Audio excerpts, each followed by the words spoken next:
नमस्कार मित्रांनो, स्वागत आहे तुमचं पुन्हा एका नवीन अशा रोमॅन्टिक लव्ह स्टोरीमध्ये.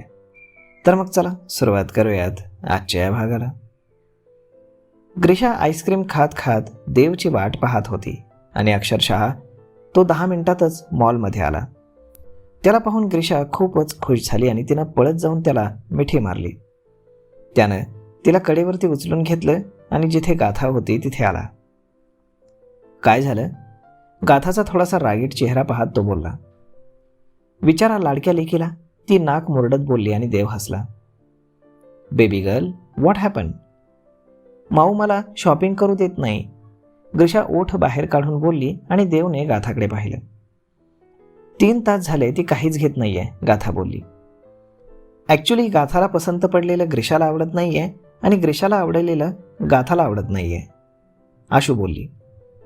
मग तिला जे आवडतं तेच घेऊ दे ना, देव गाथाला बोलला. तिला चॉईस आहे का? काहीही पसंत करतेय.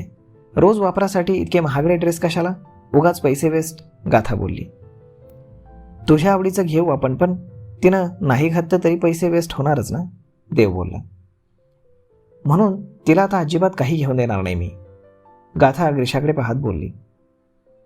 मला तुझं काही नको, बाबा देईल मला माझ्या आवडीचं, हो ना बाबा, ग्रीशा बोलली. बिलकुल, माझी प्रिन्सेस सगळं तिच्या आवडीचंच घेणार, मग ती कितीही कॉस्टली असू दे, ओके, तो गाथाकडे पाहत बोलला आणि ती बारीक डोळे करून त्याच्याकडे पाहत होती.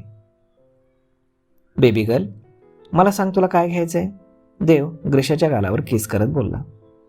ग्रीशाने त्याला शॉपकडे इशारा केला आणि मग दोघेही बापलेक त्या ठिकाणी गेले. त्यांच्या मागे गाथा, आशू आणि सत्यमही गेले. ग्रीशा जे जे म्हणत होती देवनं सगळं घेतलं. त्यांची ट्रॉली पूर्ण भरली. पाहिलं, हा डॉक्टर ना मुद्दाम करतोय.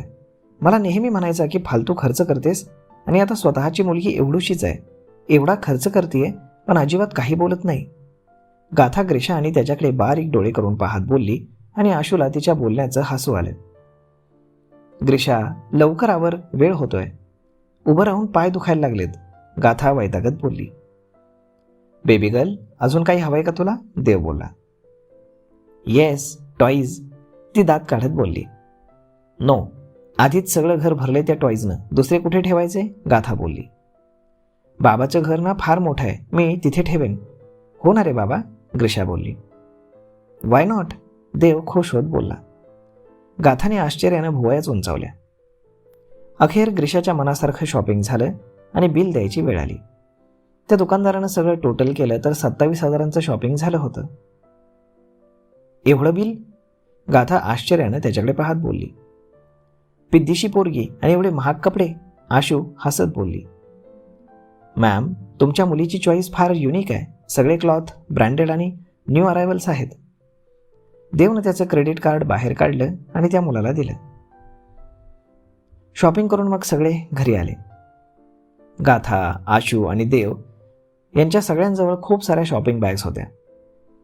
हे काय, तुम्ही काय सगळा मॉल खरेदी केला की काय, समीर आश्चर्यानं बोलला. एवढं कुणासाठी आणलंय, मावशी बोलली. तुझ्या नातीची शॉपिंग आहे, माझी नाही. गाथा, तू म्हणाली होतीस की ग्रीशासाठी डेली यूजचे कपडे घ्यायचेत, मग इतके, माया बोलली. काही विचारू नको ताई, या पोरीनं नाकात दम केलाय नुसता, आशू ग्रीशाकडे पाहत हसून बोलली. मग तिनं घडलेला सगळा प्रकार त्यांना सांगितला आणि समीर, माया आणि मॅक आश्चर्यानं ग्रीशाकडे पाहू लागले.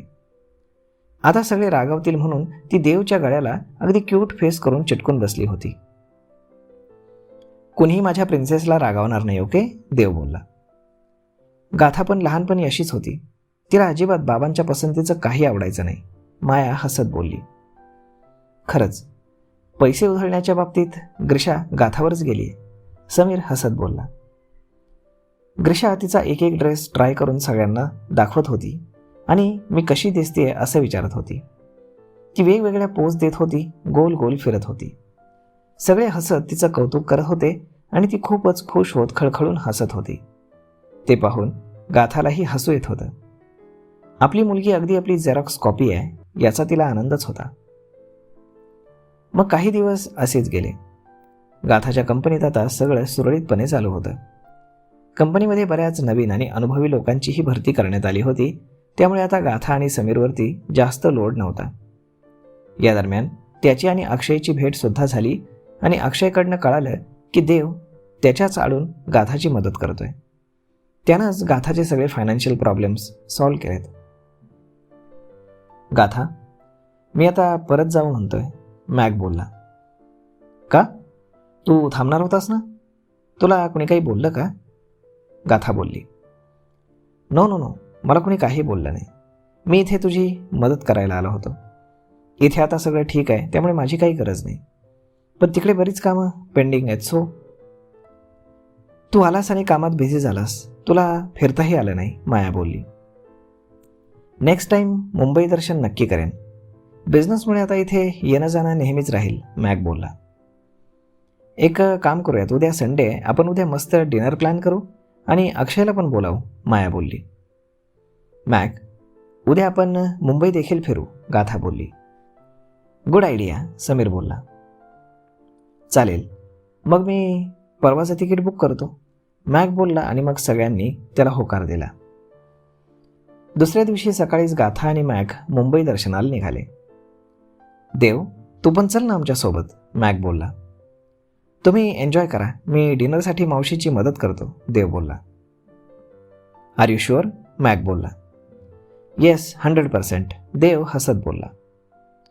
गाथा आणि मॅक दोघेही फिरायला गेले आणि देव घरीच थांबून रात्रीच्या डिनर पार्टीची तयारी करू लागला.